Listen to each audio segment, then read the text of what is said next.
ரிஷப லக்னத்துல பிறந்திருக்கிறீங்க. ரிஷப லக்னத்தில் ஜனனித்த ஜாதகருக்கு 8ஆம் இடம் எப்போது அதிர்ஷ்டத்தை நிகழ்த்துகிறது? 8ஆம் இடம் ரிஷபத்திற்கு வரக்கூடியது அபயோக மனைன்னு சொல்லக்கூடிய தனுஷு மனை வருகிறது.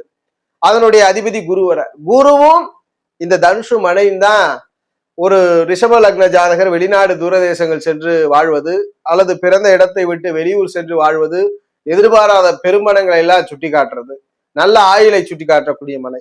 அப்ப இந்த 8ஆம் இடத்தின் மூலியமா எப்ப நன்மை கிடைக்கிறது அப்படின்னா, ரிஷபத்தில் பிறந்தவருக்கு 8ஆம் இடமான தனுசு மனையோடு அதிபதி குரு பகவானோடு பூர்வ புண்ணிய ஸ்தானாதிபதி அல்லது பாக்யாதிபதி இந்த 2 பேர், அதாவது புதன் அல்லது சனி 8ஆம் இடத்தோடோ அதிபதியான குருவோடு ஸ்தான பலத்தோடு தொடர்பு கொண்டிருப்பாராயின் இந்த ரிஷப லக்ன ஜாதகர் வாழ்க்கையிலே இடமாற்றத்தினால் வெற்றி பெறக்கூடிய ஜாதகம். பிறந்த இடத்தை விட்டு வெளியூர் தூரதேசங்கள்ல கௌரவ பெயர் புகழோடு வாழக்கூடியவர்.